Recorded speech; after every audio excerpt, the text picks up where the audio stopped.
You're already dodging the hardest thing today. You can feel it. The cold shower instead of the warm one. The hardest call on the list instead of the easy three. The hour of real work before the inbox softens you into busy work. Your mind has already sketched the gentler version of this morning, the one where the difficult thing slides quietly to noon, then to afternoon, then to never. This is about doing it on purpose, choosing the hard thing first before the day talks you out of it.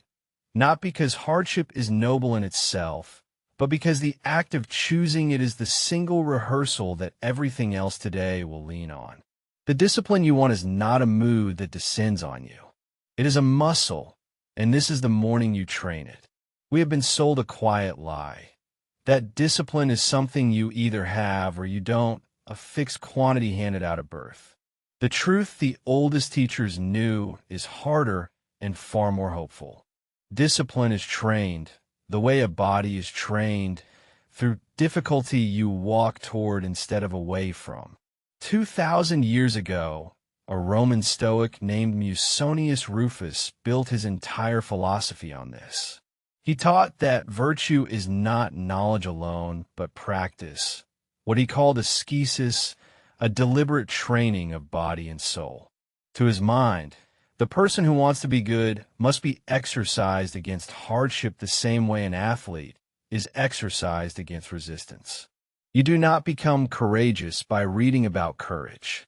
You become courageous by repeatedly choosing the colder, harder, less comfortable path until the choosing itself becomes second nature. Musonius made his own students endure heat, cold, hunger, and plain labor, not as punishment, but as reps. He understood, long before any gym existed, that comfort untrained produces a soul that collapses under the first real weight. Notice what he is saying. The hardship is not the goal. The capacity it builds is the goal. The cold and the hunger were never the point. The person those things forged was the point. A modern voice says the same thing in the language of the body. David Goggins, who remade himself from broken to relentless, describes what he calls the 40% rule.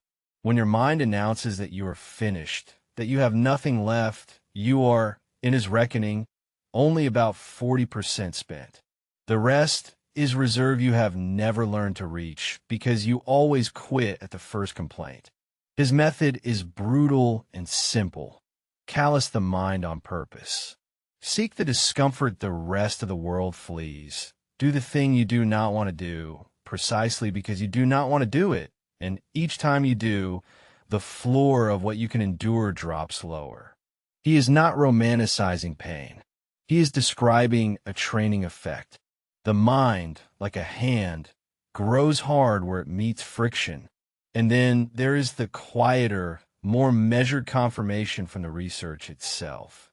Angela Duckworth spent years asking why some people finish what they start and others, often more gifted, do not. Her answer was not talent. It was what she named grit, the union of passion and perseverance, the willingness to stay with something difficult long past the point where it stops feeling good. Talent, she found, is wildly overrated as a predictor. The person who endures the long, unglamorous middle of a hard thing is the one who arrives. Sustained discomfort, chosen and sustained, is what separates the ones who finish. So look at what these three are circling across centuries and continents. A Stoic with no gym, a man who ran himself out of darkness, and a psychologist with her data. All three pointing at one law. The hard thing is not the obstacle to the disciplined life. The hard thing, chosen on purpose, is how the disciplined life is built. So consider what you are actually deciding when you reach for the easy thing first. You're not just delaying one task. You're training yourself this morning in the precise skill of flinching. Every time you let the difficult thing drift to later, you rehearse the move of avoidance, and the mind learns it. the way it learns everything by repetition. By noon, you are not weaker because the day was hard. You are weaker because you spent the morning practicing softness. The reverse is just as true and far more useful. When you choose the hard thing first, while the day is still quiet and your will is still whole, you're not only finishing one task, you're casting a vote for who you are. You're telling the part of you that wants to negotiate that the negotiation is closed. And that vote carries. The discipline you spend on the cold shower is not gone. It is deposited.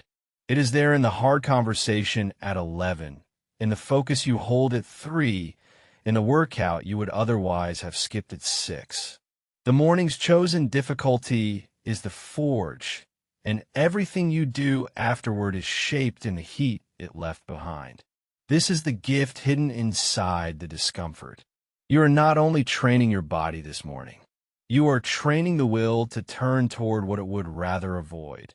And that capacity is forged in the doing, never handed to you before it. So choose it now, while the day is still yours to set. I do the hardest thing first, before the morning softens into something easier to avoid.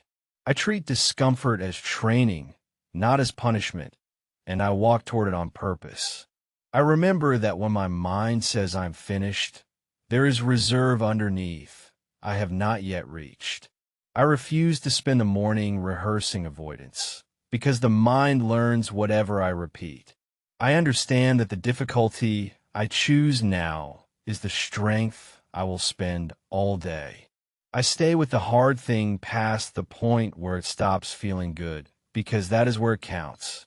I choose the hard thing first, and let the doing forge the will no waiting could give me. That is the morning, not comfort, and not the gentle version your mind already drafted. One hard thing, chosen first on purpose while your will is whole, so that everything after it stands on firmer ground. So choose it now, before the day learns it can talk you out of it. And if this set your spine for the day, stay with this channel, where every morning is a call to do the harder thing first.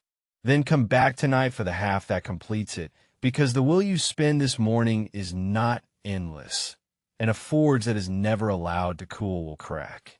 In tonight's reflection, the investor Naval Ravikant on peace as happiness at rest, the writer Pico Iyer on the art of stillness, and the poet David White on the sweet darkness that returns you to yourself. The morning chooses the hard thing. The night is the recovery that makes the next morning possible. Begin disciplined and reflective. Now begin.